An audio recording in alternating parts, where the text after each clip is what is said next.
Cette fois, vous attaquez le marché avec une BD japonaise qui s'appelle Akira.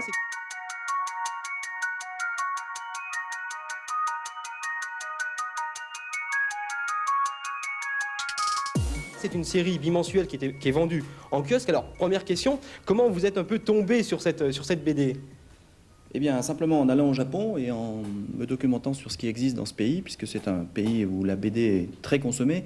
Akira au Japon se vend à plusieurs millions d'exemplaires, ce qui est assez considérable.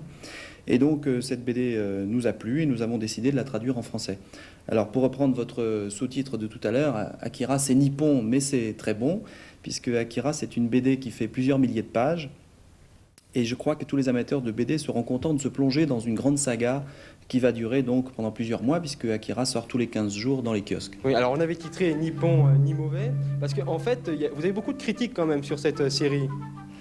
Ben, c'est-à-dire que souvent on a assimilé la bande dessinée japonaise au dessin animé que l'on voit sur certaines mauvaises chaînes de télévision, et donc la qualité n'est pas toujours au rendez-vous dans le dessin animé. Par contre, dans la bande dessinée, il y a des gens comme Monsieur Otomo, qui est l'auteur de cette série et qui est d'ailleurs venu à Grenoble au salon de la bande dessinée, qui sont des gens tout à fait compétents et qui dessinent parfaitement bien. D'ailleurs, vous voyez quelques extraits qui sont assez bien réalisés.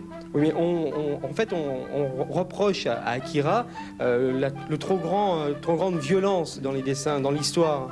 C'est vrai que c'est une BD où ça bouge beaucoup, ça raconte une histoire qui se passe dans un néo-Tokyo post-atomique, parmi une bande de délinquants, et donc effectivement on y mélange la violence d'aujourd'hui et de demain probablement, les motos, les courses-poursuites, tout ça est assez violent et excité, mais je crois qu'on y prend beaucoup plaisir. Donc vous n'avez pas d'état d'âme, en gros? Non, moi je n'ai pas d'état d'âme, je pense que la bande dessinée doit s'ouvrir à tout, et il est important de publier des choses qui viennent d'autres pays et pas seulement des auteurs français ou belges.